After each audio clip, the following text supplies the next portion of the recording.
Bon sabbat, chers frères et sœurs. Bon sabbat. Bon sabbat. Bon sabbat. Amen, amen. Parce que on est toujours en éveil, donc ça va.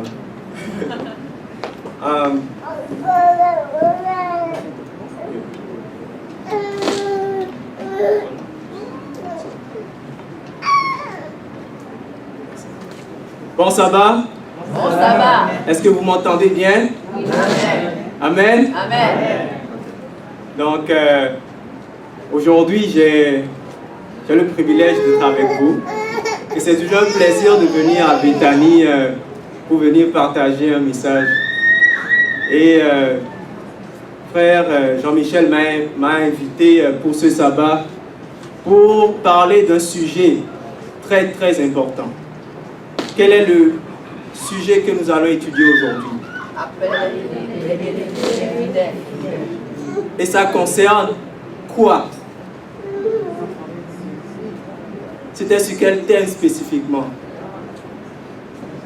Personne ne sait? Non? Le message d'aujourd'hui sera sur le livre d'Apocalypse 10. Apocalypse 10. Qui a déjà étudié Apocalypse 10 ici? Combien de personnes ont déjà étudié Apocalypse 10? Une personne, deux. Extraordinaire. Donc, on va étudier ensemble. Et c'est très important que quand nous allons commencer à étudier, je veux qu'on soit concentré. Parce que c'est un livre qui requiert de la concentration. Il faut qu'on soit concentré. Et qu'on essaye, par la grâce de Dieu, de ne pas perdre un bout. Parce que si nous perdons un bout, ça va être difficile peut-être de nous rattraper. Donc il faut qu'on soit concentré. Qu'est-ce que j'ai dit? Il faut être concentré. Donc restez avec moi durant le moment où on va décortiquer, essayer de comprendre le livre d'Apocalypse. Donc avant de commencer, comme habituellement, je demande certaines faveurs. Et l'une des faveurs, c'est déjà d'éteindre votre téléphone cellulaire. On les appelle des téléphones intelligents, mais ils ne sont pas assez intelligents pour savoir qu'on est dans la présence de Dieu. Donc, nous devons toujours les contrôler. Donc, mettez-les sur silence pour que nous puissions être concentrés. La deuxième chose, c'est de prier pour moi. Parce que c'est un message qui demande beaucoup d'attention aussi. Donc que Dieu puisse me mettre les paroles dans ma bouche pour que je puisse parler de manière très précise et que ce soit clair. Parce que quand la parole de Dieu est comprise, elle est claire, à ce moment-là, elle peut faire un impact dans notre vie. Amen. Et la troisième chose, c'est de prier pour vous-même. Pour que Dieu puisse exactement vous donner ce dont vous avez besoin. Et que le message puisse faire un impact dans nos vies. Parce que Dieu a promis que toute parole qui sort de sa bouche ne revient pas comment? Sans effet. Donc si c'est une promesse, ça doit être notre expérience. Donc nous devons prier pour que ce soit notre expérience aujourd'hui. Amen? Amen. Sur ce, je vais m'agenouiller, je vais prier. Et juste après, on va commencer ce moment d'étude. C'est un moment d'étude. Donc, accrochez-vous à votre Bible et on va foncer. Je vais m'agenouiller et je vais prier. Seigneur Dieu Tout-Puissant, Père trois fois saint, miséricordieux Père, voici ton moment. Voici le moment, Seigneur, que tu dois nous parler, Seigneur. Père trois fois saint, je ne suis pas digne de partager ta parole, mais tu mets sur nos cœurs cette nécessité, Seigneur, de partager. Père, je te prie que tu puisses être avec nous durant ce moment, et Seigneur, que tu puisses parler à travers moi, et que tu puisses me parler aussi, Seigneur, car je suis le premier, Seigneur, à recevoir ce message. Et Père, durant ce moment d'étude, je prie pour que ton Saint-Esprit puisse assister chaque personne qui est ici, qu'on puisse être concentré et pouvoir suivre la compréhension de l'Apocalypse 10. Seigneur Dieu Tout-Puissant, sois avec nous et s'il te plaît Seigneur, qu'on ne ressorte pas d'ici confus, mais qu'on ressorte avec une compréhension claire de ce que tu as pour nous. Assiste-nous, fortifie-nous, et qu'importe les vérités, Seigneur, que nous allons avoir aujourd'hui, que nous ne puissions pas tourner le dos à ces vérités, mais que nous puissions les embrasser, Seigneur, et savoir qu'elles viennent directement de toi. Merci infiniment pour tout, et Père, à toi la place, et fais l'œuvre, Seigneur, que tu sais toujours faire. C'est dans le précieux nom de Jésus-Christ, notre Sauveur, qui vit et qui règne, que je te prie et que je te prie. Amen. Amen. Donc, aujourd'hui, on va parler du livre d'Apocalypse, spécialement le chapitre 10. Et quand j'ai dit qui sont ceux qui ont étudié le livre d'Apocalypse ici, le chapitre 10, j'ai vu que peu de personnes ont levé le doigt. Peut-être qu'on était gênés, mais si au moins 50% des gens qui sont dans la salle ici ont déjà étudié Apocalypse 10, gloire à Dieu. Mais sinon, nous sommes ici pour étudier ensemble. Amen. Amen. Et nous sommes appelés à être des étudiants de la Bible. C'est pourquoi je n'ai pas mis de PowerPoint, parce que on est tellement habitués aux écrans que on devient des étudiants de l'écran. Donc aujourd'hui, on va repartir à la méthode traditionnelle. Avant de commencer, on ira dans Genèse chapitre 16. Et je vais vous montrer un point très important qui va nous connecter au message d'Apocalypse 10. Donc Genèse chapitre combien? 16. Dans le livre de Genèse, le chapitre 16, ça parle de l'histoire de qui? Agar. De Agar. Et à partir du verset 7, on lit. Donc Agar a fui de la maison de Sarah. On est d'accord? Et elle s'est enfuie. Et dans le verset 7, on lit. L'ange de l'Éternel la trouva près d'une source d'eau dans le désert, près de la source qui est sur le chemin de Chour. Il dit Agar, servante de Sarai. Servante de qui? De Sarai. D'où viens-tu et où vas-tu? Quand vous lisez ce verset, l'ange lui pose deux questions cruciales que beaucoup de gens se posent aujourd'hui. D'où viens-tu et où vas-tu? C'est ce qu'on appelle des questions existentielles. D'où viens-tu, c'est quoi ton origine? Et où vas-tu, c'est quoi ta destination? Et vous voyez ce que l'ange est en train de dire à Sarah, c'est que les deux choses sont intimement reliées. D'où viens-tu a un impact sur là où tu vas. Donc dans le verset 8, on lit, il dit à Sarai, d'où viens-tu et où vas-tu? Elle répondit, je suis loin de Sarai, ma maîtresse. L'ange de l'Éternel lui dit, je multiplierai, retourne vers ta maîtresse et humilie-toi sous sa main. Verset 10, l'ange de l'Éternel lui dit, je multiplierai ta postérité et elle sera si nombreuse qu'on ne pourra la compter. Donc ce que l'ange est en train de dire à Agar, c'est que sa destinée se trouve auprès de sa maîtresse.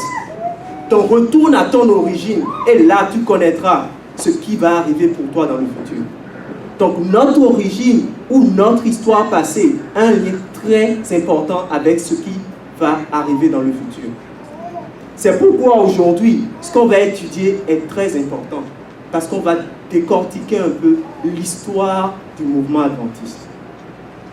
Et si nous savons qu'il y a ce lien très précis entre l'origine et la destination, nous avons intérêt à prendre garde et être concentrés sur ce que nous allons étudier. Amen. Amen. On est tous sur la même longueur d'onde? Amen. Amen.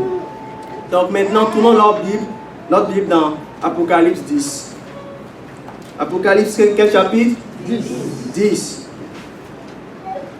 Apocalypse 10. Apocalypse 10, je sais que par la suite, il y aura une séance de questions-réponses. dans l'après-midi. Donc, s'il y a des points, je vais passer à travers certains points, mais s'il y a des points qui ne sont pas... Il y a des points que je ne pourrai pas développer là-dessus. Donc, par la suite, c'est sûr qu'on pourra aller plus en détail quand ce sera le moment des questions-réponses. C'est bon? Amen. Donc, dans Apocalypse 10, on parle d'un ange puissant. Avant d'aller dans l'étude précise, Apocalypse 10 se situe entre quoi et quoi? Entre quelle trompette? La 6e trompette et la 7e trompette. Dans Apocalypse 9, verset 13, vous allez dire le 6e ange sonna quoi? De la trompette. Donc l'élément avant, c'est la 6e trompette. Et par la suite, dans Apocalypse 11, verset 15, on parle du 7e ange qui sonna la trompette. Donc le message d'Apocalypse 10 se trouve entre quelle trompette et quelle trompette? 6 et 7. On est ensemble? Bon. Maintenant, lisons. On va faire une première lecture et après on va revenir. Et après on ira verset par verset. Quand on étudie les livres des prophéties, la meilleure stratégie, sinon la meilleure méthode, c'est toujours d'aller verset par verset. Et de se poser la question, qu'est-ce que ça signifie? Quelle est la signification des symboles derrière ce qu'on lit? Et c'est très important. À partir du verset 1, on lit. Je vis quoi? Un ange puissant qui descendait du ciel, enveloppé d'une nuée au-dessus de sa tête. Était l'arc-en-ciel, et son visage était comme le soleil et ses pieds comme des colonnes de feu. Il tenait dans sa main un petit livre ouvert.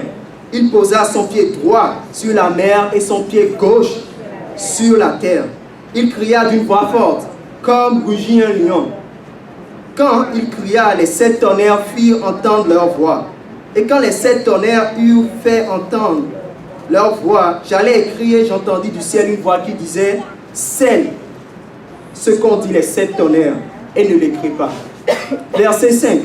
Et l'ange que je voyais debout sur la mer et sur la terre leva sa main droite vers le ciel et jura par celui qui vit au ciel des siècles, qui a créé le ciel et les choses qui y sont, la terre et les choses qui y sont, et la mer et les choses qui y sont, qu'il n'y aura plus de temps.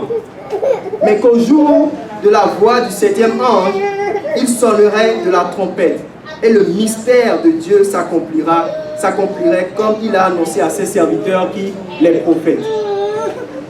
Verset 8. Et la voix que j'avais entendue du ciel me parla de nouveau, et dit, va, prends le petit livre ouvert dans la main de l'ange, qui se tient debout sur la mer et sur la terre. Et j'allai vers l'ange en lui disant de me donner quoi? Le petit livre. Et il me dit, prends-le et avale-le. Et il sera amer à tes entrailles, mais dans la bouche, il sera quoi? Doux comme du miel. Je pris le petit livre de la main de l'ange et je l'avalai. Il fut dans ma bouche doux comme le miel, mais quand je lui avalai, mes entrailles furent remplies d'amertume.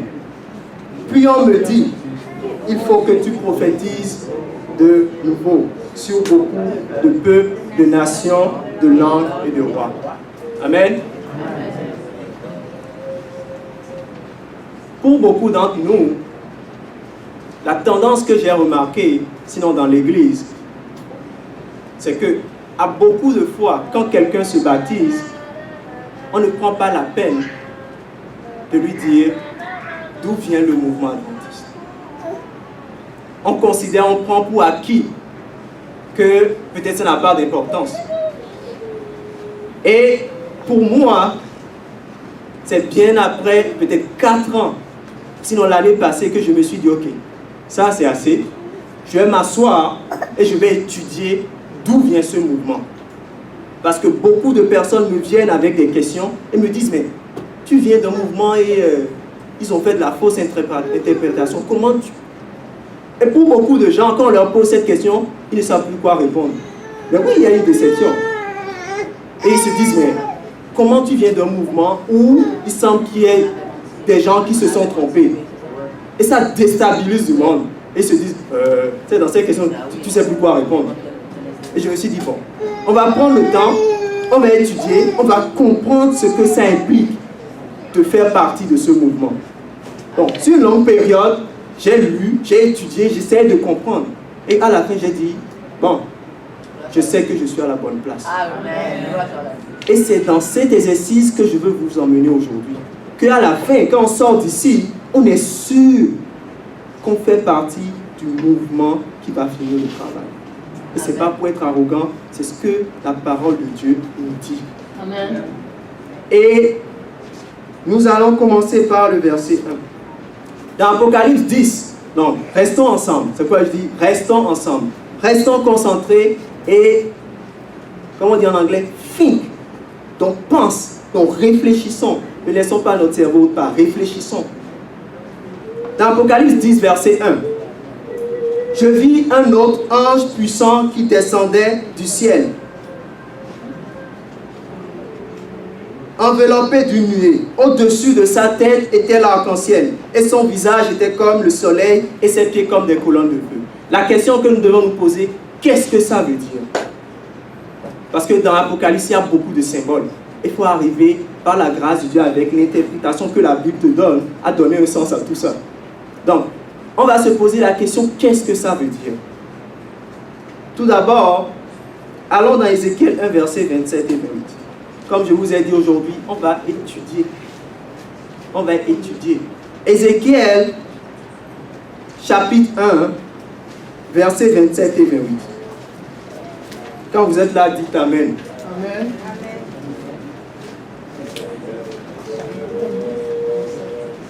Ézéchiel, chapitre 1, verset 27 et 28. Amen. Amen. Ok.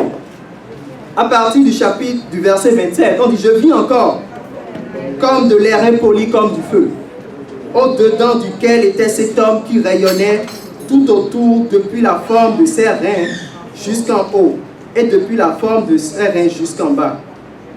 Je vis comme du feu et comme une lumière éclatante dont il était environné. On est ensemble? Tel l'aspect de l'arc qui est dans la nuit en un jour de pluie. Est-ce que c'est un arc-en-ciel? Oui? Ok. Parce qu'il faut être précis sur les termes. Parce que c'est l'arc qui est dans les nuits en jour de pluie. Et on sait que quand il pleut, tu as l'arc-en-ciel qui se dessine. Pas à toutes les reprises, mais on le voit. Ainsi était l'aspect de cette lumière éclatante qui l'entourait. C'était une image de la gloire de l'Éternel. C'était une image de quoi? De la gloire de l'Éternel. Ça veut dire que quand on parle de l'arc-en-ciel, c'est quoi? C'est associé à quoi? À la gloire de l'Éternel. L'aspect de cette lumière éclatante était une image de la gloire de l'Éternel. Donc dans l'Apocalypse 10, quand on parle de l'ange qui a un arc-en-ciel sur sa tête, ça veut dire que cet ange-là a quelque chose à voir avec quoi? Avec la gloire de l'Éternel. C'est quoi la gloire de l'Éternel? Étudiant de la Bible. C'est quoi la gloire de l'Éternel? Son caractère. Dans Exode 33, où Moïse dit, Dieu, fais-moi voir ta gloire. Quand Dieu est passé devant lui, riche en bonté, lent à la colère, et Dieu a aligné son caractère. Donc quand on parle de la gloire de l'Éternel, c'est le caractère de Dieu. Amen. Amen. Donc, cet ange dans l'Apocalypse 10, qui a un arc-en-ciel au-dessus de sa tête, a quelque chose en rapport avec quoi? La gloire de l'Éternel et le caractère de Dieu. On est ensemble? Amen. Ok. Et une chose aussi qui est intéressante avec l'arc-en-ciel, c'est que c'est un signe de grâce. Si vous savez ça. Parce que quand il y a eu le déluge, Dieu a dit quoi? Je mets l'arche dans les nues. Et à chaque fois que je vais voir l'arche, je ne vais pas détruire quoi? La terre. Par l'eau. Donc ça veut dire que l'arc-en-ciel aussi a un lien avec quoi? La grâce de Dieu et le caractère de Dieu. Et la grâce de Dieu, c'est aussi son caractère, parce que Dieu est un Dieu de grâce. Amen. Amen. Bon, on est d'accord sur le premier point? Bon, maintenant continuons. On dit, et son visage était comme quoi? Le soleil. Et ses pieds comme des colonnes de feu. Allons dans Apocalypse 1, verset 15. J'espère que vous avez des notes et que vous écrivez. Si par la suite vous n'avez pas tout eu, je pourrai tout le temps vous donner mes notes et la présentation qui va avec. Dans Apocalypse 1, verset, quoi j'ai dit? 15. On va lire à partir du verset 12, juste pour avoir le contexte. Je me retournai pour connaître quelle était la voix qui me parlait. Donc, Jean encore est en vision. Et il y a une voix qui lui parle. Et il dit qu'il se retourne pour voir qui lui parlait. Et après m'être retourné, je vis quoi? 7 chandeliers d'or. Et au milieu de ces 7 chandeliers, quelqu'un qui ressemblait qui? À un fils de l'homme, vêtu d'une longue robe et ayant une ceinture d'or sur sa poitrine. Sa tête et ses cheveux étaient blancs comme de la laine blanche, comme de la neige. Ses yeux étaient comme une flamme de feu. Est-ce que c'est des éléments qu'on retrouve? On va continuer. Ses pieds étaient semblables à de l'airain ardent, comme s'il eût été embrasé dans une fournaise. Et sa voix était comme le bruit de grandes eaux. Il avait dans sa main 7 étoiles. De sa bouche sortait une épée aiguë à 2 tranchants et son visage était comme le soleil lorsqu'il brille dans sa force. Est-ce que c'est des éléments qu'on retrouve dans Apocalypse 10? Apocalypse 10 nous parle du visage qui est comme le soleil. Est-ce qu'on retrouve ça dans Apocalypse 1, verset 12 à 18? Oui. On est d'accord? On parle de ses pieds comme des colonnes de feu. Est-ce que la personne qui est décrite ici est embrasée? Embrasée quoi? Dans une fournaise. Maintenant, dans Apocalypse 1, on parle de qui? On parle de Jésus. On parle de Jésus. Parce qu'au verset 13, on dit, au milieu des 7 chandeliers, quelqu'un qui ressemblait à un fils de l'homme. Et Jésus est qualifié comme le fils de l'homme. Donc, on voit ici que la personne qui est décrite ici, c'est nul autre que Jésus-Christ. Amen. Amen. Et la preuve est que cette personne se retrouve où? À un endroit où il y a les chandeliers. On retrouve les chandeliers où? Dans le lieu saint. Est-ce que Jésus-Christ est le souverain sacrificateur? Amen. Oui, donc c'est sa position où il doit être avant de bouger dans le lieu très saint. Donc, cette personne dont on parle ici n'est nul autre que Jésus-Christ. Donc, si on parle dans le livre d'Apocalypse 10, verset 1, on a vu qu'il y a un arc-en-ciel.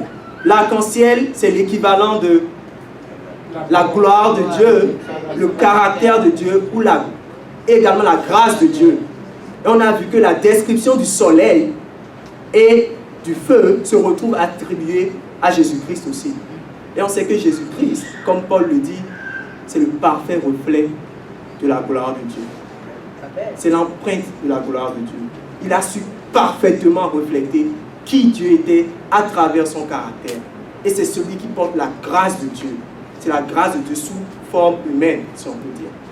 Donc cette personne, cet ange puissant qui est décrit ici dans Apocalypse 10, verset 1, n'est nul autre que qui? Jésus-Christ. Est-ce que c'est clair? Amen? Amen. Bon. Dans le chapitre, dans le verset 2, on dit qu'il tenait quoi dans sa main? Un petit livre ouvert. Il posa son pied sur sa main, sur la mer, et son pied gauche sur la terre. Ok. Rendu là, on doit se poser la question encore. Qu'est-ce que ça veut dire? Quand il pose son pied sur la terre, il pose son pied sur la mer. Allons dans Genèse 1. Parce qu'il faut tout voir dans la Bible. Ce que je vous dis aujourd'hui, on va étudier. Donc, ayez votre Bible et soyez concentrés. Ça va devenir... Dans Genèse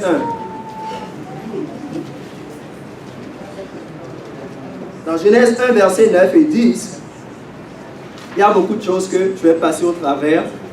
Par la suite, si vous avez des questions, ça me fera un plaisir qu'on en discute. Dans Genèse 1, verset 9 à 10, on dit Dieu fit que les eaux qui sont au-dessous du ciel, qui se rassemblent en un seul lieu, et que le sec paraisse, et cela fut ainsi. Dieu appela le sec terre, il appela la main des eaux mer. Dieu vit que c'était bon. Si vous avez fait un peu de mathématiques, si à cet endroit précis, je dis qu'un amas de terre se rassemble et forme la terre, et que le reste forme les eaux, ça veut dire que les deux se complémentent. Est-ce qu'on comprend ce que je dis? L'un est le complément de l'autre. Quand tu prends l'un plus l'autre, ça forme le tout. Parce que c'est comme si, si on doit réfléchir, c'est comme s'il y avait plein d'eau sur la terre. Et Dieu a dit, l'amas de terre forme la terre, et que ce qui reste forme les eaux. Donc il y a quoi? Il y a l'eau et la terre. Et les deux ensemble forment quoi? Le globe terrestre. Donc dans Apocalypse 10, quand l'ange pose son pied sur la terre et pose son pied sur la mer, qu'est-ce que ça veut dire? C'est-à-dire que ce qui se passe ici concerne le globe terrestre. On est ensemble? Et on peut encore trouver d'autres analogies pour montrer cela. Mais on va rester avec celui-là. Donc ce message, mais cet élément dont on parle ici, ce petit livre qui est ici, ne concerne pas un groupe de personnes. Ça concerne qui? Ça concerne le monde entier, la terre entière. On est ensemble jusqu'ici? Amen? Amen. Bon, suivez, on va y aller. Et on dit qu'il tenait quoi dans sa main? Un petit livre ouvert. Bon, si je te remets un livre ouvert, comme ça, est-ce qu'il est sorti de la papeterie ouvert? Non. Il est sorti comment? Fermé. Ça veut dire qu'à un moment, le livre était comment? Fermé. Avant d'être ouvert. Donc, ce petit livre ouvert, à un moment, était fermé. Est-ce qu'on est ensemble? Amen. La question qu'on doit se poser, dans la Bible, est-ce qu'il y a un livre qui était fermé? Oui. Lequel? Le livre de Daniel. Vous êtes sûr? Amen. Sûr? Amen. Ok, d'accord. Parfait. Allons dans Daniel 12. On va voir. On doit décortiquer la parole de Dieu. Allons dans Daniel 12. Dans Daniel 12, verset 4, on doit décortiquer la parole de Dieu avec la parole de Dieu. Dans Daniel 12. Daniel 12, verset 4. Daniel 12, verset 4. Et en ce qui concerne l'ange qui pose son pied, juste un petit élément à ajouter, l'ange qui pose son pied sur la mer, la mer et la terre, dans Deutéronome 11, verset 34, Dieu nous dit quelque chose d'extraordinaire. Il dit, tout lieu que foulera la plante de votre pied sera à vous. Votre frontière s'étendra du désert du Liban au fleuve et du fleuve de l'Euphrate jusqu'à la mer occidentale. Ça veut dire que quand l'ange pose son pied sur la terre, il est en train de dire, ça m'appartient. Ça m'appartient. Donc, qu'importe si quelqu'un veut s'opposer à ce qui va se passer, ça m'appartient. Et personne n'a autre autorité que moi de permettre que cela puisse se faire. Et cet ange, ce n'était nul autre que Jésus-Christ. Ne trouvez-vous pas extraordinaire que Christ soit à l'origine du mouvement adventiste? Amen. Des gens viennent et disent, oh, il y a un Américain qui s'appelle William Miller qui était à l'origine du message. Il dit non. C'est pas William Miller, c'est Christ qui est à l'origine du message. Amen. Parce qu'on le voit dans Apocalypse 10 en ayant le livre ouvert. C'est pas William Miller qui avait le livre ouvert, mes amis. Donc, quand on va nous poser des questions, sachez que c'est Christ qui est à l'origine du mouvement. Amen. On va voir pourquoi c'est le mouvement adventiste. Est-ce que ça fait du sens par rapport à la Bible et par rapport à l'esprit de prophétie? Donc, dans Daniel 11, dans Daniel 12, on parlait du petit livre qui était ouvert. On est ensemble? Ok, lisons Daniel 12. Daniel 12, verset 4. Et le petit livre ouvert qui était fermé, beaucoup de gens m'ont répondu que c'était le livre de Daniel. On va voir. Dans Daniel 12, verset 4. Est-ce qu'on est ensemble? Toi, Daniel, tiens quoi? Secrète les paroles. Scelle le livre jusqu'au temps de la fin. Plusieurs le liront et la connaissance augmentera. Verset 9. Il répondit, encore, va Daniel, car ces paroles sont tenues secrètes et scellées jusqu'au temps de la fin. Et quand on dit que quelque chose est scellé, c'est que c'est fermé. Donc, le livre de Daniel est fermé. Mais est-ce que c'est tout le livre de Daniel? La question que vous devez vous poser, Daniel, il y a combien de chapitres? 12. Les prophéties se retrouvent à combien de chapitres? Dans Daniel 2, 7, 8, 11 et 12 qui concluent. Est-ce que Daniel 2 était compris? Est-ce que Daniel 2 est compris? Est-ce qu'à un moment de l'histoire, Daniel 2 était compris avant? Est-ce que quand vous lisez le livre de Daniel, juste en le lisant comme ça, vous pouvez le comprendre? 2. Oui. C'est clair. Dieu ne te dit pas, non, Dieu est clair. Tu es la tête. C'est clair. Dieu ne te cache pas les choses.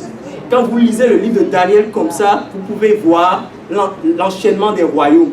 Pas besoin. Non, c'est là. L'ange vient à Daniel et dit, voici ce que ça signifie. Est-ce qu'on est ensemble? Amen. Est-ce que dans Daniel 7, c'était compris?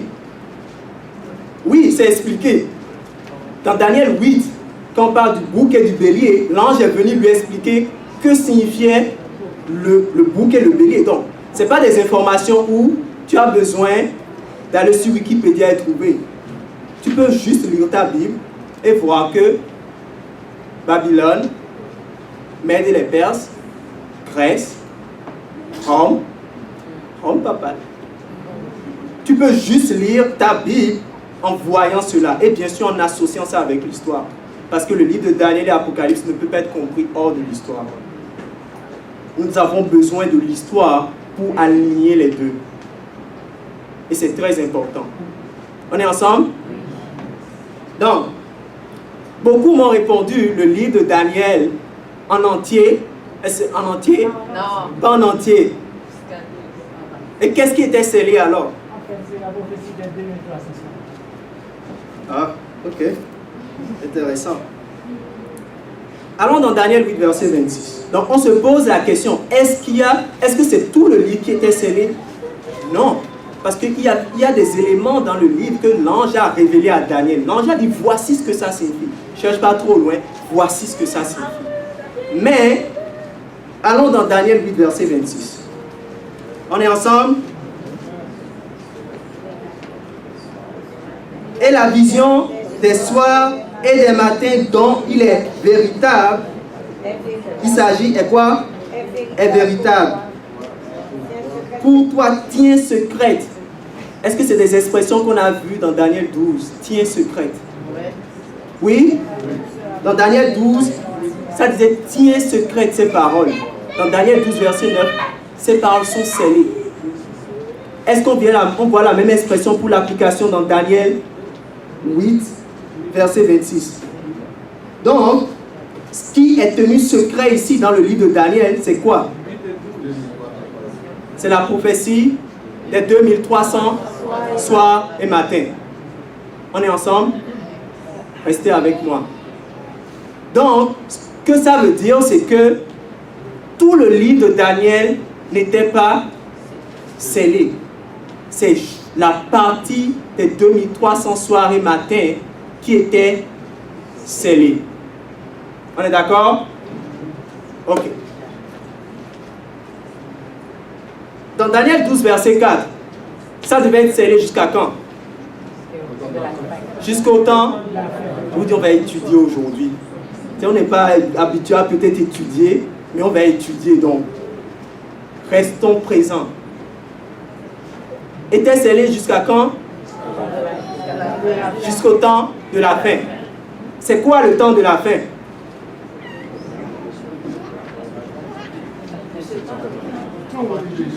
J'entends des murmures, mais personne n'est sûr.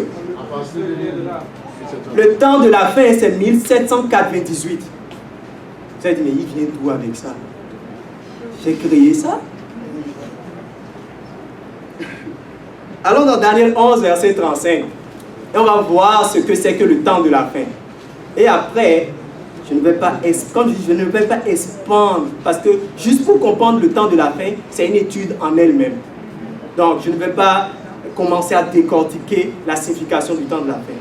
C'est pourquoi on est des étudiants de la Bible. Amen. Dans Daniel 11, verset 35, Daniel 11, quand on lit, je ne vais pas rentrer dans toute l'explication de Daniel, mais c'est juste une répétition de ce qu'on trouve dans Daniel, dans les versets précédents. Mais ça commence par les Mèdes et les Perses. Mèdes et les Perses, qui? Grèce, Rome, Rome papale. C'est ce que tu trouves dans Daniel 11. On ne va pas aller dans tout ça, mais c'est des éléments que tu trouves dans Daniel 11. À partir du verset 35, on dit « Quelques-uns des hommes succomberont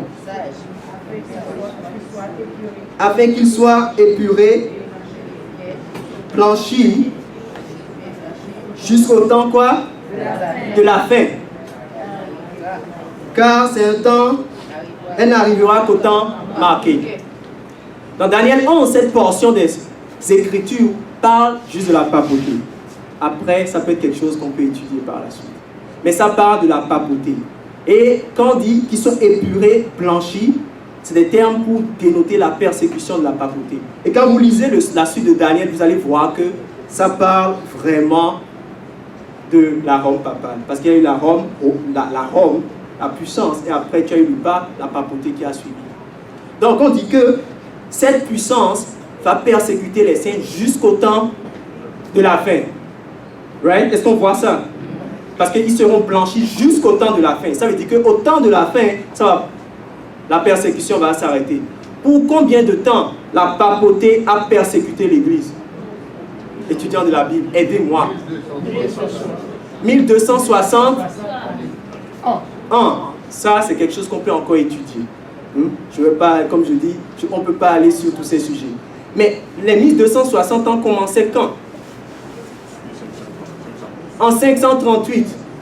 Et se sont terminés en 1798. Donc le temps de la fin, c'est en 1798. Et Daniel nous dit que, arrivé en 1798, la connaissance augmentera. Donc les gens vont commencer à comprendre les 2300 soirs et matins. Est-ce que c'est arrivé? Est-ce que l'histoire nous le dit? Oui. À partir de 1798, il y a eu beaucoup de développement. La Bible, les maisons des sociétés de la Bible ont commencé à être ouvertes. Les gens ont commencé à comprendre, à décoder les 2300 soirs et matins. Et les 2300 soirs et matins, c'est une prophétie qui a pris fin en 1844. Ça, c'est une étude en elle-même. Donc, les 2300 soirs et matins ayant pris fin en 1844, les gens ont commencé à décoder, à comprendre que les 2300 soirs et matins, ce n'était pas du n'importe quoi. Non, non, non. Ils ont compris quand ça finissait. Et ça finissait en 1844. Et ça a débuté en 1798. Donc quand vous allez venir me dire, ah, c'est William Miller, c'est ci, c'est ça, je vais te dire, mais à part William Miller, il y a plein d'autres personnes dans le monde entier qui comprenaient, qui arrivaient à comprendre la prophétie des 2300 soirs et matins. C'est comme la réforme. La réforme n'a pas commencé avec un homme. C'est beaucoup de personnes qui ne se connaissaient ni d'Adam d'Ève et qui ont commencé à avoir ce désir de partager la parole. C'était la même chose pour cette prophétie. Beaucoup de gens, autre part dans le monde, ont commencé à décoder les 2300 soirs et matins à partir de 1798. Et là, ils ont compris que ça se terminait en 1844. Avant ça, il n'y avait rien. C'était scellé. Est-ce qu'on est ensemble jusque-là? On est ensemble? Amen. Ça doit être clair, les amis. Allons dans Apocalypse 10. Revenons dans Apocalypse 10. Je vous laisse le temps d'arriver là. Quand vous êtes là, dites Amen. Amen. On dit qu'il tenait dans sa main un petit livre ouvert. Verset 2. Il posait son pied droit sur la mer et son pied gauche sur la terre. On a dit que le petit livre, c'est quoi? C'est quoi? Une portion de Daniel. Quelle portion? Les 2300 soins matin qui ont été décelés à partir de 1798. On est d'accord? Bon. L'ange cria d'une voix forte, comme rugit un lion. Et quand il cria, les 7 tonnerres firent entendre leur voix. Et quand on voit la description dans le livre d'Apocalypse, c'est quel ange? On sait que c'est Jésus-Christ. Donc c'est Jésus-Christ qui est en train de révéler des choses ici. Ou sinon de parler à Jean. On est ensemble? Bon. On dit qu'il cria d'une voix forte, comme rugit un lion. Quand il cria, les 7 tonnerres firent entendre leur voix. Verset 4. Et quand les 7 tonnerres eurent fait entendre leur voix, j'allais écrire et j'entendis une voix qui disait, scelle ce qu'ont dit les 7 tonnerres et ne l'écris pas. Donc, si on résume, le livre ouvert, c'est la prophétie des 2300 soirs matin qui était décodée à partir de 1798. Et quand on voit l'expansion du mouvement adventiste, en passant, ce livre-là, c'est extraordinaire. Ça s'appelle le Second Great Advent Movement et ça m'a permis de vraiment comprendre l'histoire de l'Église. Donc, si vous voulez avoir toutes ces informations, ben, vous allez lire et étudier. Donc, C'est en anglais et en français. c'est en français aussi? Oui. Ah, C'est en français à la fédération. gloire à Dieu, vous l'avez en français. Donc, ne vous limitez pas dans vos études alors. Vous n'avez plus d'excuses maintenant. Amen. Donc, on dit dans la parole de Dieu que l'ange cria d'une voix forte. Donc, l'ange crie par rapport à ce qui est écrit dans le livre. Est-ce que ça fait du sens? L'ange crie, il dit d'une voix forte, comme rugit un lion, il cria, les 7 tonnerres firent entendre leur voix. Ce que je trouve intéressant dans l'histoire, ou bien dans la chronologie du message, ou bien du mouvement adventiste, parce qu'au début, ce n'était pas l'église adventiste. C'était ce qu'on appelait le mouvement adventiste. Parce qu'il y avait beaucoup de gens qui venaient de différentes dénominations qui ont commencé à annoncer la seconde venue de Jésus-Christ.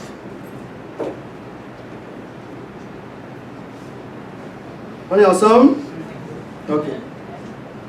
Ce qui est intéressant avec ces personnes qui ont commencé à prêcher le message adventiste,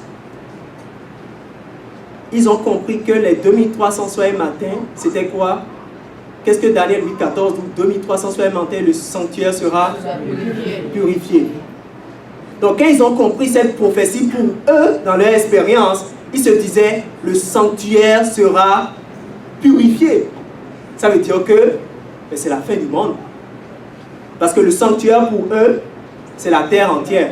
Donc la terre entière sera purifiée. Donc Jésus va revenir en 1844 et mettre fin à toutes choses et ils vont repartir avec Christ et vivre avec lui éternellement. C'était la joie qu'ils avaient dans le cœur quand ils ont commencé à prêcher ce message. Maintenant, quand on voit l'histoire, quand je dis c'est beaucoup, il faut aligner ça avec l'histoire. C'est à partir vraiment de un autre point qui peut être intéressant pour vous. La prophétie des 2300 soirs matin, le sanctuaire sera purifié. À quoi c'est associé dans la Bible? Au message de quel ange? Et c'est dit dans la Bible. La prophétie des 2300 soirs matin, c'est associé à quel message de quel ange? Le premier ange. Ça s'enligne, ça embraye avec le premier ange. Parce que les 2300 soirs matin et le sanctuaire sera purifié.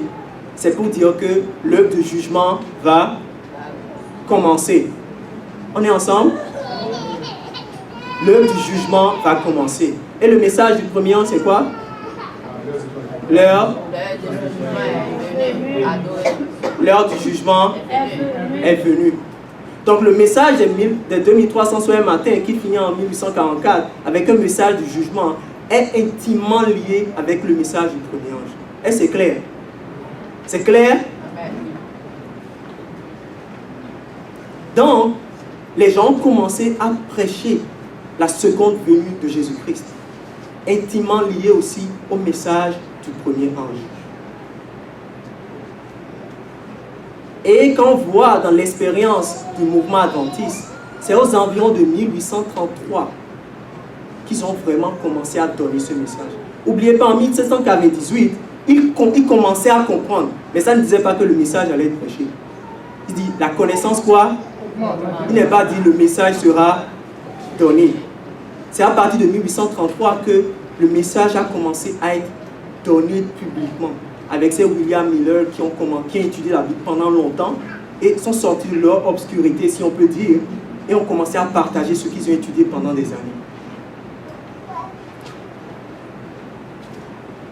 Par la suite, aux environs de un peu avant la chronologie, je vous le dis, il faut lire, et c'est de l'histoire.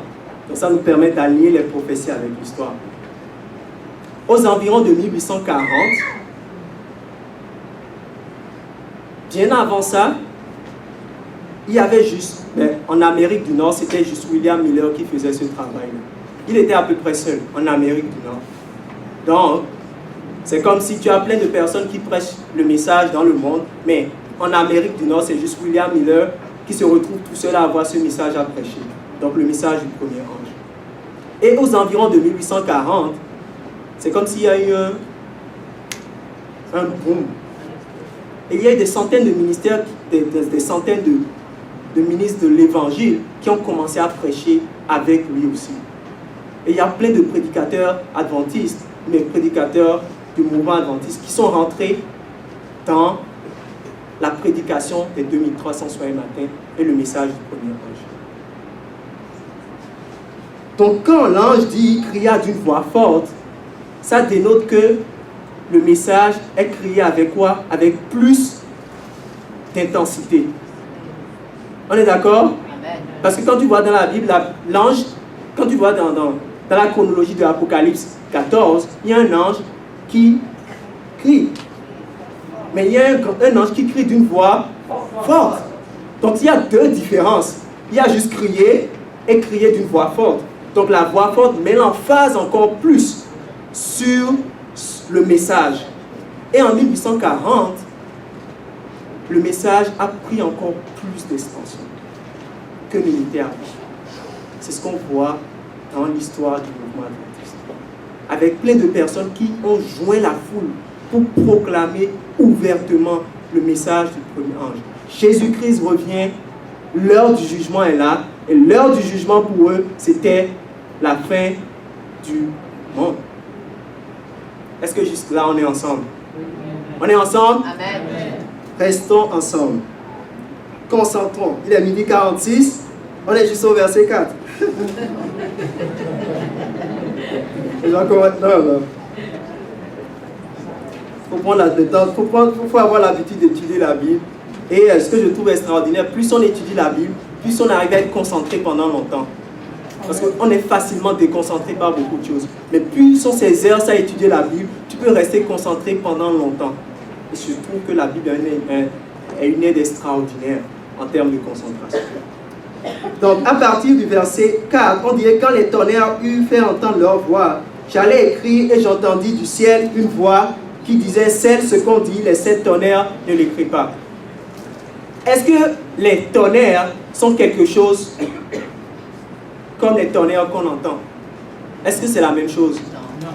Pourquoi? Pourquoi ce n'est pas le tonnerre qu'on entend? Réfléchissez avec moi. Pourquoi ça ne peut pas être le tonnerre qu'on entend? Hein? Non, quand il dit la voix est comme des tonnerres et les 7 tonnerres sont scellés, est-ce que les 7 tonnerres, c'est les tonnerres que tu entends comme en jour de pluie? Non. Pourquoi? Parce que Jean voulait écrire ce qui était contenu dans les 7 tonnerres. Et Dieu lui a dit, n'écris pas. Donc ça veut dire que les tonnerres, il y a quelque chose de secret. C'est un message qui est caché derrière tout ça. On va voir l'exemple. Allons dans Jean 12, verset 27. Allons-y. Comme je vous le dis, on va fouiller notre Bible aujourd'hui. Dans Jean 12, verset 27. Je n'entends pas les pages tourner là. Jean 12, verset 27. Quand vous êtes là, dites Amen. Amen. Jean 12, verset 27. On est là? Maintenant, mon âme est troublée. Et que dirais-je? Père, délivre-moi de cette heure. Mais c'est pour cela que je suis venu jusqu'à cette heure. Père, glorifie ton nom. Et une voix vient du ciel. Je l'ai glorifié et je le glorifierai. La foule qui était là et qui avait entendu disait que c'était un tonnerre. Vous voyez? La foule disait que c'était un tonnerre. Mais en réalité, c'était une voix intelligible. Donc quand on voit dans la Bible et quand on voit dans Apocalypse 10 qu'on parle de tonnerre, ce n'est pas forcément les tonnerres qu'on entend, mais c'est des paroles intelligibles. C'est pourquoi Jean a compris ce qui était contenu dans les tonnerres, il voulait l'écrire et l'ange lui a dit, n'écris pas. N'écris pas. Ils ne sont pas censés connaître ce qui est contenu dans les tonnerres. Dans le commentaire biblique volume 7, l'esprit de prophétie nous dit: la lumière particulière montrée à Jean, qui a été exprimée dans les 7 tonnerres, était un portrait des événements qui devaient se produire sous les messages du premier et du deuxième ange. Est-ce qu'on me suit? Ce n'était pas l'idéal pour les gens de connaître ces choses, car leur foi doit nécessairement être testée. Donc Dieu est en train de dire, ce qui est inclus dans ce message, dans les 7 tonnerres, c'est quelque chose que les gens ne doivent pas connaître. Vrai ou pas vrai? Parce qu'on lui a dit de sceller cela. Parce que leur foi doit être mise à l'épreuve. Pourquoi leur foi devait être mise à l'épreuve? Pourquoi Dieu choisit de cacher quelque chose pour que leur foi soit mise à l'épreuve? Il faut qu'il croit avant d'avancer, c'est pas par là, c'est pas comme Thomas. Il faut qu'il croit sans voir. Sans voir. Ok? Et c'est très important de voir que Dieu a choisi de cacher ça pour que la foi des gens puisse être testée. Donc Dieu choisit délibérément de procéder de cette manière parce qu'il veut voir qui sont ceux qui sont les vrais. Il veut voir qui sont ceux qui sont les vrais.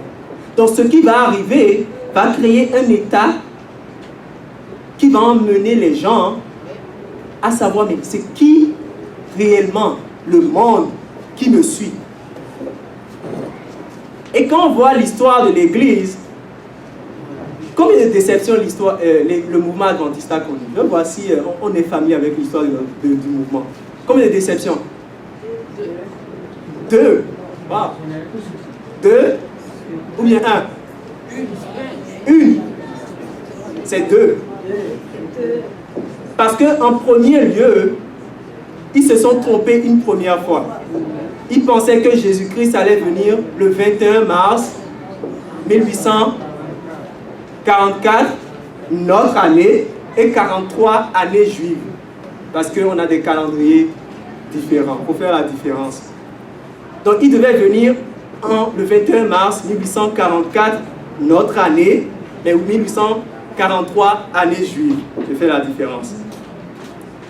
Est-ce que Jésus-Christ est venu à ce moment-là? Non. Donc c'était une première déception. Et par la suite, une lumière leur a été donnée et ils ont vu que non. Ça va être le...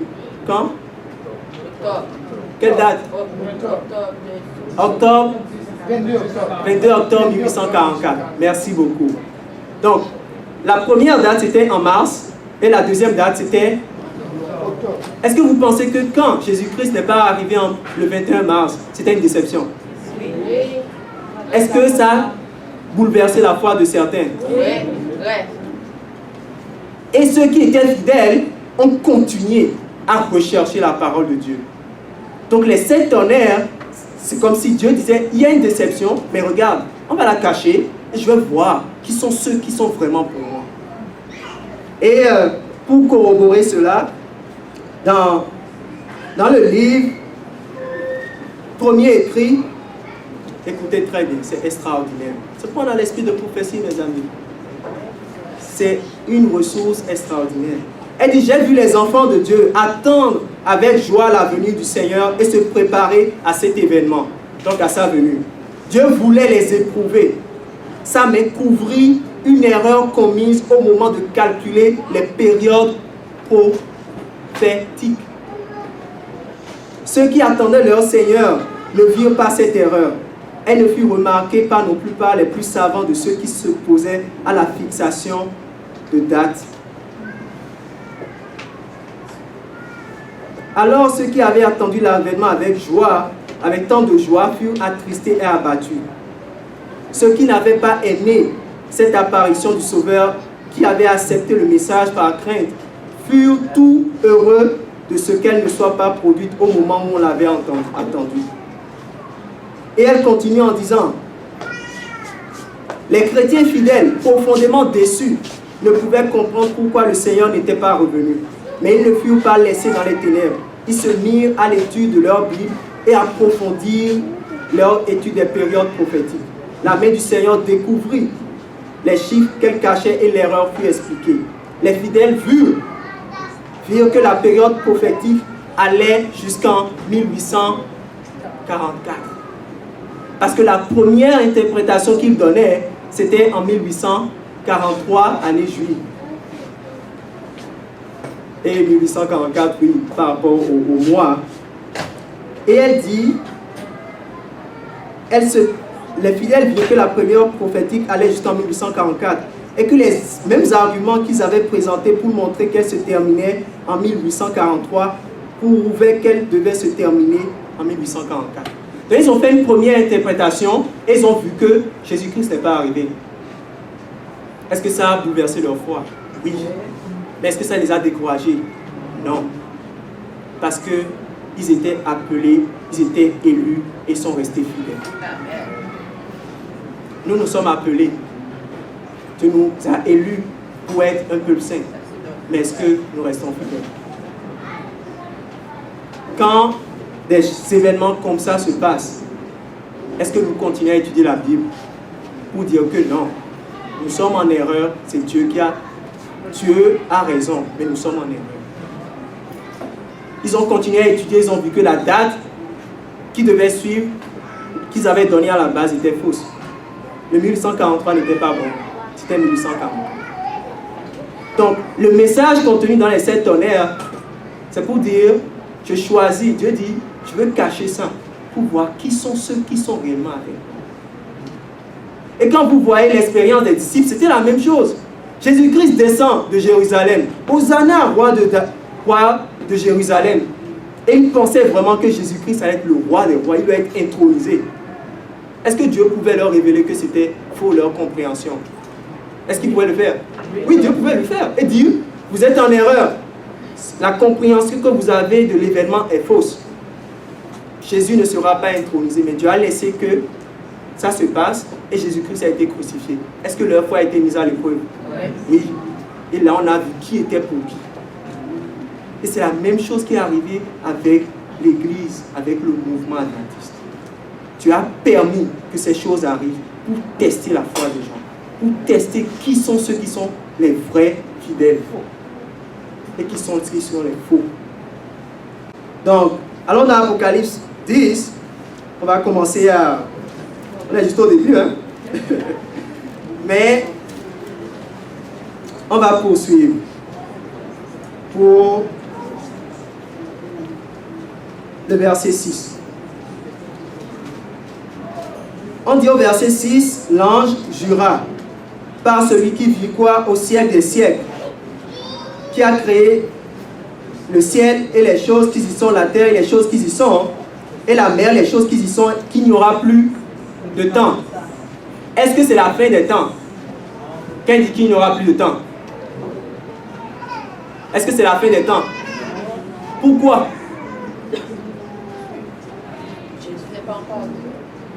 Ok? Pourquoi vous pensez que ce n'est pas la fin des temps dont il parle ici? Ok, allons dans l'Apocalypse au verset 11, vous allez voir que ce n'est pas la fin des temps. Puis on me dit, il faut que tu prophétises. Si c'était la fin des temps, pourquoi l'ange lui dit quelques versets plus, il faut que tu prophétises de nouveau? Vous voyez un peu? C'est-à-dire que ce qui se passe ici, ce n'est pas la fin des temps. Mais en réalité, c'est la fin de ce qu'on appelle la période prophétique. Parce que quand on voit la prophétie des 2301 matin, c'est une prophétie qui est en lien avec le temps. Ça a commencé quoi? En 457. Et ça s'est terminé en 1844. C'est une prophétie qui concerne un temps. Donc quand l'ange dit qu'il n'y aura plus de temps, c'est qu'il n'y aura plus de période prophétique.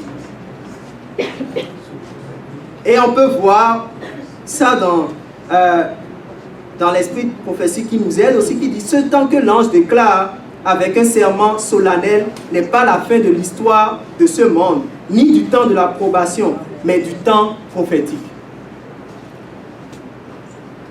Aujourd'hui, vous allez voir dans l'église, il y a beaucoup de prophéties futuristes qui commencent à pointer leur nez, qui disent: ah ben, à telle date après 1844, quelque chose va se passer. Des prophéties comme ça ne sont pas de la parole de Dieu. Il n'y a plus de date fixe qui est donnée prophétiquement parlant. Donc quand vous allez voir quelqu'un qui va vous venir avec quelque chose, qui dit: ah ben, en 1900 ou bien je sais pas, en 2000, machin, il y aura quelque chose. J'oublie la prophétie, c'est la prophétie des... par rapport au livre d'Exode, mais j'oublie, mais de Lévitique. Mais il y a des prophéties futuristes qui viennent et qui donnent des dates bien après 1844. Et Dieu nous dit: non, non, non. Tous les Nostradamus, machin, 2012 va arriver, 2011, on doit mettre ça de côté. Parce que Dieu nous dit: en 1844, c'est fini. Je vais vous montrer des événements, mais je ne vais plus mettre des dates pour dire 2015, 2016, 2017. Mais je vais vous donner une suite d'événements pour vous permettre de vous guider. Donc, avec l'étude d'Apocalypse 10, nous pouvons éliminer beaucoup de fausses doctrines qui s'infiltrent dans l'Église. Et c'est pourquoi nous devons être des étudiants de la Bible. Pour ne pas perdre notre temps et notre énergie à étudier des choses dont nous n'en aurons pas besoin. Parce que nous perdons du temps à étudier des choses que finalement c'est des futilités. Donc ça nous appelle à être des étudiants de la Bible. L'Apocalypse dit, ça continue. Mais qu'au jour de la voix du 7e ange, quand il sonnera de la trompette, le mystère de Dieu s'accomplira comme il a annoncé. Et à ses serviteurs, les prophètes. Est-ce qu'on est toujours ensemble jusqu'à date? Est-ce qu'on est ensemble? Amen. Amen. Restons concentrés. On y arrive. On y arrive, chers frères et sœurs. Et on dit, mais qu'au jour de la voix du 7e ange, qu'est-ce qui va arriver? Le mystère de Dieu s'accomplirait. C'est quoi le mystère de Dieu? C'est quoi le mystère de Dieu? Les amis, nous devons étudier la Bible. Nous sommes les étudiants de la Bible. Allons dans Colossiens 1, verset 27. J'ai entendu l'évangile. Et oui, c'est l'évangile exprimé d'une manière bien précise. Dans Colossiens 1, verset 27, c'est quoi le mystère? Soyons ensemble. Colossiens 1, verset 27. Quand vous êtes là, dites Amen. Colossiens 1, verset 27. À partir du verset 26, Colossiens 1, verset 26. Le mystère caché de tous les temps, ou bien de tout temps, et dans tous les âges, mais révélé maintenant aux saints, à qui Dieu a fait connaître quelle est la glorieuse richesse de ce mystère parmi les païens, à savoir Christ en vous, l'espérance de la gloire. Donc le mystère dont on parle ici, oui, c'est l'évangile. L'évangile exprimé par le reflet du caractère de Christ en ses enfants. Est-ce qu'on est ensemble? Donc, une chose encore, il y a encore des théories qui disent qu'on ne sera pas parfait avant que Jésus ne revienne. C'est faux. Parce que Jésus-Christ nous dit que Christ en nous, l'espérance de la gloire, va être une expérience que nous devons avoir. Donc si jamais dans votre tête vous pensez que je vais rester avec mes péchés, il y aura quelques péchés que je vais mettre ça dans ma garde-robe. Je suis désolé, Dieu nous dit, Christ en nous, l'espérance de la gloire doit être une expérience de son peuple. Christ en nous doit être une réalité. Amen. Amen. On sera présenté sans tâche avant que Jésus-Christ ne revienne. Et quand on dit le caractère de Christ, c'est tout ce qui concerne Christ. La victoire sur le péché, l'amour, tous les fruits de l'esprit que vous voyez. Ça doit être une expérience du peuple de Dieu avant que Christ ne revienne. Amen. Donc, laissons de côté tout ce que nous pouvons penser dans nos têtes. Mais sachons que c'est une promesse que Jésus-Christ nous donne dans sa parole. Amen. Amen. Donc, dans Apocalypse 10, on revient, on continue.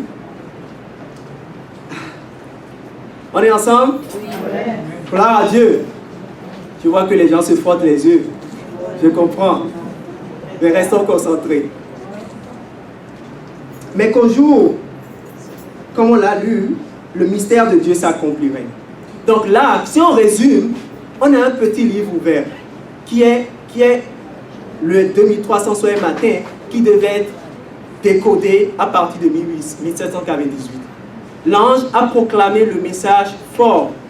Ça s'aligne avec le mouvement adventiste qui a commencé à prêcher avec plus de puissance, avec plus de monde à partir de 1840. The loud cry, qu'on dit avec une voix forte. Et par la suite, on voit que Dieu a prévu qu'il y aurait une période de déception. Comme on l'a vu, scelle les trompettes. Parce que ça contient quelque chose qui va tester la foi des gens. Et c'était cette erreur qui a été faite dans l'interprétation. Donc tout avait déjà été prévu par Dieu. N'est-ce pas extraordinaire? Amen. Tout avait été déjà prévu. Le mouvement était prévu.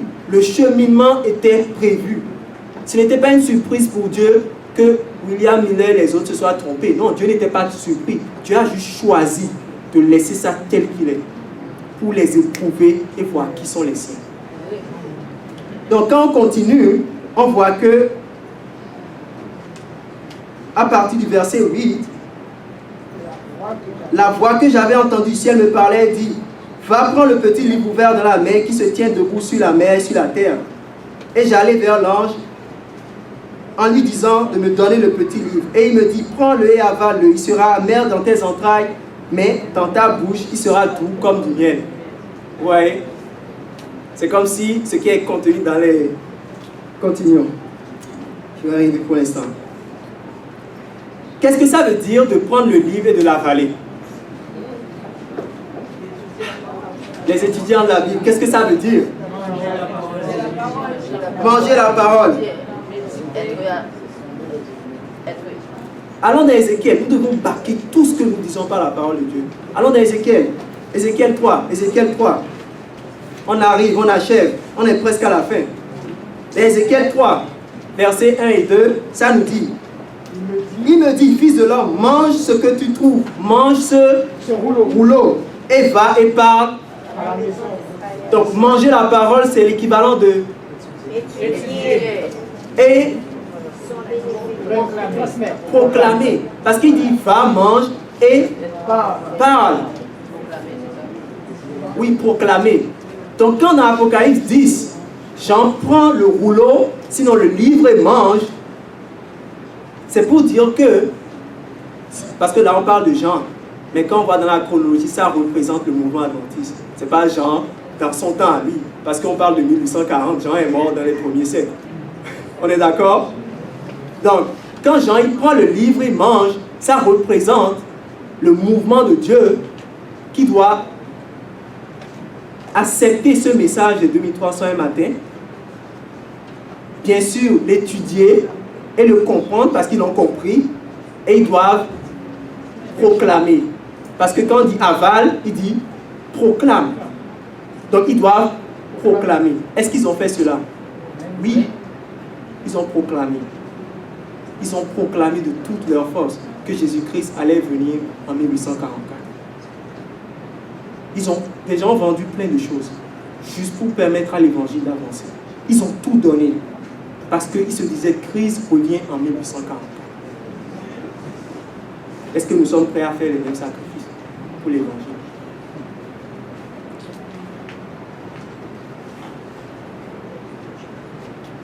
Donc, quand on voit dans Apocalypse 10, le fait de manger, c'est de dire je prends, je comprends et je proclame. Parce que c'est la même expérience que Ézéchiel a eue. Ézéchiel a mangé et juste après, c'est de proclamer. Donc dans Apocalypse ici, c'est la même expérience. Jean, qui représente le mouvement, doit manger, donc accepter le message et le proclamer. C'était comment dans sa bouche? C'était doux. Qu'est-ce que ça veut dire? C'était agréable. C'était bon. C'est quand on mange de la bonne nourriture. Particulièrement, j'aime le riz collé. C'est bon. C'est bon. Donc, quand on parle du miel ici, l'expérience est agréable. Donc, quand ils ont commencé à accepter le message du premier ange, c'était une expérience agréable. Ils ont commencé à partager cela avec force, avec puissance. Jésus revient en 1844. Jésus revient. Jésus revient jusqu'en 1844. L'expérience était agréable. Ils voulaient voir Christ. Sommes-nous animés du même désir de revoir Christ? Amen. Combien de personnes vivent ici à 15 minutes de marche ici? 15 minutes. 15 minutes. Pas mal. 15 minutes. Donc, je vais dire au moins 15% des gens vivent à 15 minutes ici. Et pour moi, je trouve que c'est anormal. Parce que l'église a été faite pour la communauté. Vous savez ça? Quand Paul mettait sur place les églises, les gens ne venaient pas de Rome pour aller en Corinthe. C'était des gens qui habitaient à Corinthe qui allaient à l'église. Donc si l'église est ici, dans ce coin ici, ça veut dire que c'est les gens qui habitent au moins à 15 minutes de marche ici qui doivent être ici.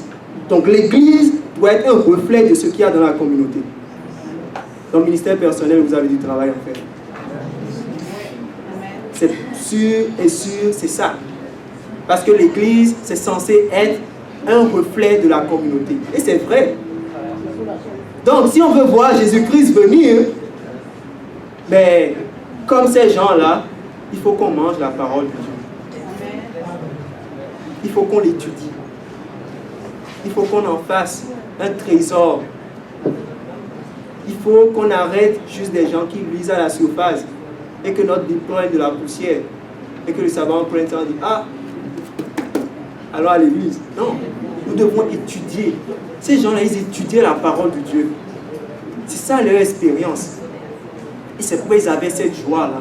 Donc nous sommes appelés à avoir la même expérience comme nos pionniers, comme les gens qui ont débuté le mouvement, comme les premiers adventistes qui attendaient la venue de Jésus-Christ. Car nous sommes dans la même position. Et pour continuer, pour clôturer, il dit, quand il avale, ça devient comment? Amer. Amer. Amer, c'est le contraire de doux. Ça veut dire que si l'expérience était agréable, ça veut dire que maintenant c'est désagréable. Désagréable.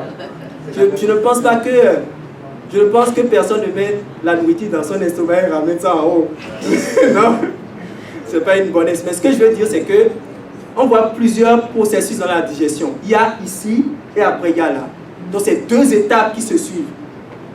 Donc adventistes, sinon le mouvement adventiste, ils ont accepté le message, ils ont proclamé, c'était une expérience agréable. Mais par la suite, qu'est-ce qui s'est passé? Il y a eu ce qu'on appelle la grande déception de 1840. Et c'est ça qui est témoigné par l'expérience désagréable du livre qui est amer. Est-ce que vous voyez ça? Et il dit, il faut que tu prophétises. Et je trouve que ça, c'est extraordinaire. Parce que même après la déception, Dieu a dit à son mouvement, il faut que tu prophétises de nouveau. Donc, ils ont prophétisé le message du premier ange. Le deuxième ange est venu par lui-même. Si vous voulez, on peut l'étudier par la suite. Donc, si les deux premiers messages ont été prêchés, qu'est-ce qui reste? Le troisième. Allons dans le message du troisième ange. Et c'est ça que l'Église adventiste doit prêcher avec puissance. Parce que ce message renferme la clé, si je peux le dire, qui va mettre fin, sinon qui va conclure l'œuvre de l'Évangile. Donc, allons dans Apocalypse 14, verset 6. On va lire à partir du verset 9. On est ensemble? Oui.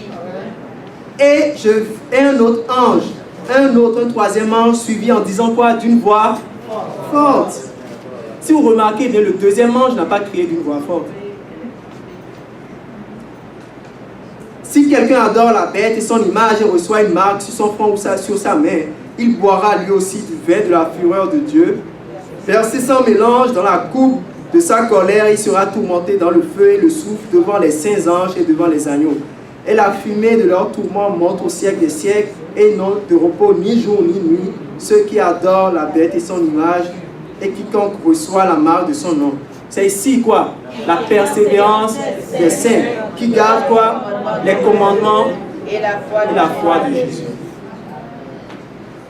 Ce message, même quand ils ont expérimenté la déception après 1844, ils doivent continuer à prêcher. Et surtout, ils doivent prêcher pour nous, aujourd'hui, le message du troisième ange. Et dans le message du troisième ange, il y a quoi? La foi et les commandements de Jésus. On est d'accord? Et pour garder les commandements de Jésus, qu'est-ce qu'on a besoin? Est-ce qu'on peut garder les commandements de Jésus par nous-mêmes? Non. Non, qu'est-ce qu'il nous faut? Il nous faut la justice de Christ. Quand la justice de Christ nous habite, quand on dit Christ en nous l'espérance de la gloire, nous sommes appelés à garder les commandements de Dieu. Donc ici, c'est la justification par la foi que nous voyons, qui est un message qui est propre, sinon inculqué dans le message du troisième ange. Et ce message-là, Christ en nous l'espérance de la gloire, c'est ça qui va vraiment amener la fin. Donc si on récapitule rapidement, et si on a vu clairement que le mouvement adventiste, ce n'est pas une création humaine, chers frères et sœurs. Tu peux voir dans la Bible clairement le mouvement dans toutes ses étapes. Et quand j'ai fini cette étude, je me suis dit, je suis à la bonne place. Amen. Et par la grâce de Dieu, je vais y rester. Et qui n'a qu'à nous aider à y rester. Parce que ce mouvement, tu vois que c'est inspiré directement des prophéties. Donc si jamais vous avez eu des doutes dans vos têtes par rapport, comme moi-même j'en ai eu, à des moments, est-ce que c'est la bonne église? Est-ce que c'est le bon endroit? Est-ce que c'est le bon mouvement? En étudiant ça, tu arrives à la conclusion qu'il n'y a pas d'autre mouvement autre que le mouvement adventiste qui respecte exactement les prophéties. Et nous devons être à l'aise avec. Parce que c'est une grâce que Dieu nous a fait de faire partie de tel mouvement. Et nous avons l'obligation de prophétiser encore pour que Jésus-Christ puisse revenir. Donc, en gros, au début, Ça a commencé avec quoi? Un ange. L'ange est Jésus-Christ. L'ange tient dans sa main quoi? Un petit livre. Le petit livre qui est ouvert. Et le petit livre représente la prophétie des 2300 soirs et matins qui a été décodée à partir de 1798. On est d'accord jusque-là? Le message a été prêché avec plus de force parce qu'on dit que l'ange crie d'une voix forte. Ça représente le grand nombre d'adventistes, sinon de pionniers qui se sont joints en 1840 pour proclamer le message du premier ange avec plus de force parce qu'ils étaient plus nombreux. Par la suite, il y a eu les 7 tonnerres que Dieu a dit ne montre pas ce qui est caché dans les 7 tonnerres parce que ça renfermait les déceptions qu'ils allaient avoir dans l'interprétation des prophéties. Et ça n'a pas été la fin. Ils ont expérimenté le message en mangeant et en proclamant. Mais comme on l'a vu, il y a eu quoi? La grande déception. Père Jésus-Christ n'est pas revenu en 1844. Qu'est-ce qui s'est réellement passé? Ça peut être l'objet d'un autre message. Mais ces gens-là ont continué à être fidèles. Ils ont été appelés, ils ont été élus, mais ils sont restés fidèles. Nous avons été appelés. Dieu nous a élus en tant que peuple. Resterons-nous fidèles? C'est la question que nous devons nous poser, les amis. Et pour conclure, juste avec une illustration que j'aime vraiment bien, c'est quand on regarde les Jeux Olympiques. En passant, ne perdez pas votre temps à regarder ça. J'ai déjà fini. C'est déjà fini. Mais il y a un concept que je trouve très extraordinaire dans les Jeux Olympiques, c'est la course à relais. Et dans la course à relais, l'autre court et à un moment il transmet le bâton. L'autre court 100 mètres, il transmet le bâton. Et l'autre court et il transmet au dernier. Et souvent, ce qui se passe avec le dernier, c'est que si vous remarquez bien, le dernier est souvent le plus fort. Souvent. Parce que si on a du retard sur les autres, on est capable de rattraper. Nous, dans cette course à relais, mes amis, on a le dernier bâton. Amen. Ce qui veut dire que nous sommes censés avoir une expérience encore plus extraordinaire que nous précédents. Amen. Et nous sommes censés finir le travail encore avec plus de puissance. Amen. Est-ce que c'est le cas pour nous, chers frères et sœurs? Si ce n'est pas le cas pour nous, nous devons demander à Dieu de nous donner cette même expérience. Parce que sans ça, nous ne pouvons pas finir le travail. Sans ça, nous ne pouvons pas finir la course avec plus de puissance que les précédents. Et ce qui est extraordinaire, c'est que Dieu fera avec nous sans nous. Parce qu'il veut finir le travail. Donc les gens qui sont disposés, il va leur donner la pluie de l'arrière-saison pour qu'ils puissent finir le travail avec plus de puissance. Est-ce que nous voulons être de ceux-là? Est-ce que nous voulons être fidèles juste là pour recevoir cette puissance? Si c'est notre volonté, chers frères et sœurs, si c'est notre volonté de rentrer dans cette expérience, je vais vous inviter à venir.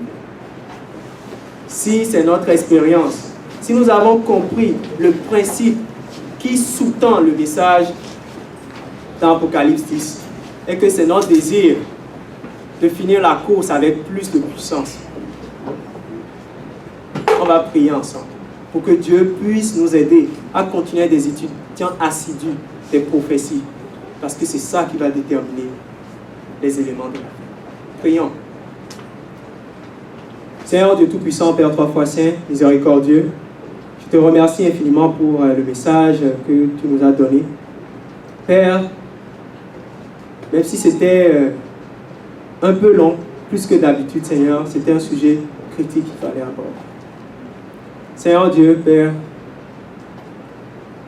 d'où nous venons a une implication grande sur là où nous allons. Et Père, tu nous as montré que notre origine, l'origine de ce mouvement est ancrée dans les prophéties et ancrée dans ta parole. Donc Seigneur Dieu, je te demande de nous aider, de nous fortifier, de nous permettre, Seigneur, de continuer cette course, cette marche chrétienne et de finir la course avec encore plus de puissance. Bénis-nous, Seigneur, par ton Saint-Esprit. Aide-nous, Seigneur, à être fidèles. Aide-nous, Seigneur, pour que nous ne soyons pas appelés, élus, et que nous soyons trouvés infidèles à la fin, Seigneur. Aide-nous à rester fidèles jusqu'à la fin. Seigneur Dieu, permets-nous de comprendre que ce mouvement, c'est ton mouvement. Ce n'est pas celui d'un homme, ce n'est pas celui d'une femme. Non, c'est un mouvement à la base duquel tu étais et que tu seras jusqu'à la fin. Accompagne-nous, Seigneur, pour le reste de la journée. Que ton nom soit loué. Et que, Seigneur, tu nous permets de manger ta parole et d'avoir cette joie comme le miel, comme on a vu, Seigneur, pour nos pionniers. Et que nous pouvons avoir ce désir, cette soif de la partager. Que ton nom soit loué. C'est dans le précieux nom de Jésus-Christ, notre Sauveur, qui vit et qui règne, Seigneur, que nous t'avons prié. Amen.